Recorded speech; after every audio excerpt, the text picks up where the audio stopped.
जब शहर की कंक्रीट की दीवारें खत्म होती हैं और पगडंडियों का सिलसिला शुरू होता है, तो NH 48 के किनारे एक पुराना पीपल का पेड़ दिखाई देता है। उसी पेड़ की छांव में खड़ा है शंभू का ढाबा, जिसकी टूटी हुई खपरेल की छत के नीचे से 24 घंटे मसालों की ऐसी सौंधी खुशबू आती है कि तेज रफ्तार गाड़ियां खुद ब खुद रुक जाती हैं।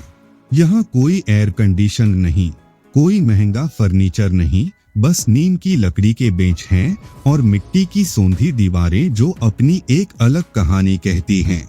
शंभू का मानना है कि खाना केवल पेट भरने का साधन नहीं है, बल्कि यह उस जमीन का आशीर्वाद है जिससे हम सब जुड़े हुए हैं। यहाँ का नमक भी जैसे गांव की सादगी और वफादारी की गवाही देता है, जो हर मुसाफिर की थकान को एक ही निवाले में सोख लेता है। शंभू जो 60 के पड़ाव पर था, कभी शहर के बड़े होटलों में मुख्य बावर्ची शेफ हुआ करता था, पर उसने चमक-धमक छोड़कर अपनी जड़ों की ओर लौटना बेहतर समझा। उसका ढाबा केवल भोजन के लिए नहीं, बल्कि उसके उन दार्शनिक संवादों के लिए मशहूर था जो वह रोटियां सेंकते हुए मुसाफिरों से करता था। वह कहता था, गैस की आग से खाना पकता है, पर चूल्हे की धीमी आग से स्वाद पकता है, और यही उसके ढाबे का सबसे बड़ा राज था। शंभू की आंखों में वह सुकून था जो केवल अपनी शर्तों पर जीने वाले आजाद परिंदों में मिलता है। उसके ढाबे पर हर किसी के लिए एक जैसा सम्मान था, चाहे वह ट्रक ड्राइवर हो या लग्जरी गाड़ी में बैठा कोई बड़ा सेठ। लोग कहते थे कि शंभू के पास एक जादुई पोटली है, जिसका मसाला वह खुद आधी रात को चक्की पर पीसता है और उसमें कुछ ऐसा मिलाता है जो किसी किताब में नहीं लिखा। वह मसाला कोई जड़ी बूटी नहीं, बल्कि उस मिट्टी का सत्व था जिसे उसने सालों तक पसीने से सींचा था। उसकी दाल तड़का खाने के लिए लोग 100 मील का सफर तय करते थे, क्योंकि उस दाल में माँ के हाथ का वह स्वाद था जो शहर के 5 स्टार होटलों में कभी नहीं मिलता। शंभू किसी को अपना राज नहीं बताता था, वह बस मुस्कुराकर कहता, स्वाद हाथों में नहीं, नियत में होता है। इसी स्वाद की चर्चा अब शहर के उन बड़े व्यापारियों तक पहुंचने लगी थी जो हर महकती चीज को मुनाफा समझकर खरीदना चाहते थे। सिटी डिलाइट चेन के मालिक वीरेन शाह की नजर अब शंभू के ढाबे की उस जमीन पर थी जहां वह एक आलीशान रिजॉर्ट और मॉडर्न फूड कोर्ट बनाना चाहता था। वीरेन का मानना था कि दुनिया की हर चीज खरीदी जा सकती है, बस कीमत सही होनी चाहिए।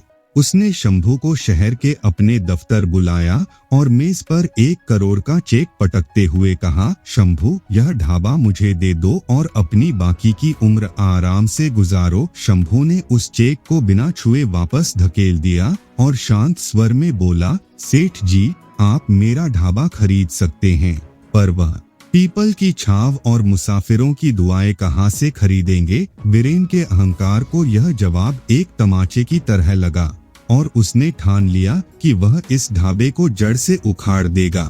वीरेन शाह ने अपनी ताकत का इस्तेमाल शुरू किया और अगले ही दिन ढाबे पर फूड इंस्पेक्टर्स और म्युनिसिपल अफसरों की एक फौज खड़ी कर दी।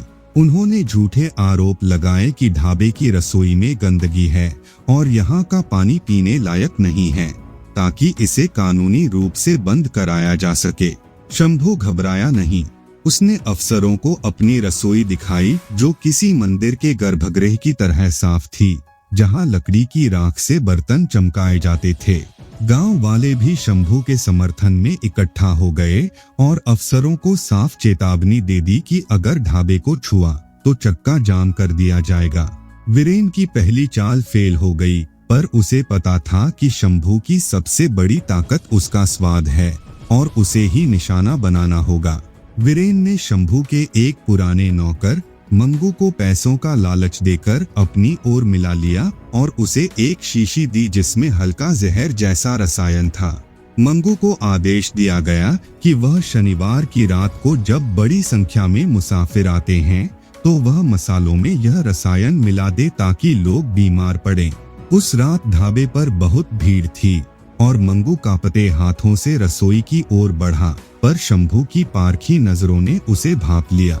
शंभू ने मंगू को कोर्ट में बात करते सुना और उसे रंगे हाथों पकड़ लिया, पर उसे पुलिस के हवाले करने के बजाय अपने पास बिठाया।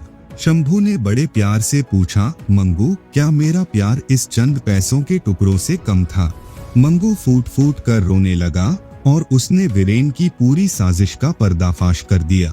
इसी गहमागहमी के बीच एक साधारण सी कार ढाबे के सामने रुकी और उसमें से एक वृद्ध व्यक्ति उतरे जिनका चेहरा बहुत प्रभावशाली पर थका हुआ था।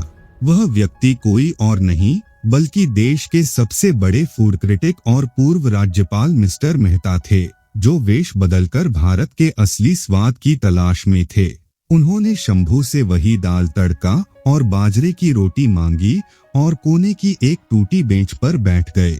वीरेन शाह के जासूसों ने मेहता को पहचान लिया और तुरंत वीरेन को खबर दी कि यही वह मौका है जब शंभू के ढाबे को बदनाम किया जा सकता है।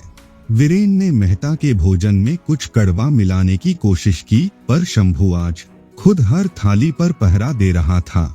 मिस्टर मेहता ने जैसे ही पहला निवाला लिया, उनकी आंखों में चमक आ गई और वे कुछ पल के लिए शांत हो गए। उन्होंने अपनी पूरी जिंदगी में दुनिया के सबसे महंगे व्यंजनों का स्वाद चखा था, पर इस मिट्टी के चूल्हे पर पकी दाल ने उनकी रूह को छू लिया। उन्होंने शंभू को पास बुलाया और पूछा, इस दाल में ऐसा क्या है जो मुझे मेरे बचपन की याद दिला रहा है? शंभू ने सिर झुकाकर कहा, साहब, इसमें केवल इस मिट्टी का सोंधापन और मेरे गांव के कुएं का मीठा पानी है, बाकी सब आपकी अपनी भावना है। मेहता ने मुस्कुराते हुए अपनी पहचान उजागर की और घोषणा की कि यह ढाबा देश की सांस्कृतिक विरासत का एक अटूट हिस्सा है। वीरेन शाह अपनी हार स्वीकार करने को तैयार नहीं था। उसने मेहता के सामने एक प्रस्ताव रखा कि वह एक कुकिंग कंपटीशन, कुकिंग चैलेंज आयोजित करेगा। एक तरफ उसके इंटरनेशनल शेफ होंगे और आधुनिक तकनीक होगी, और दूसरी तरफ शंभू का पुराना चूल्हा और उसकी मिट्टी की हांडी।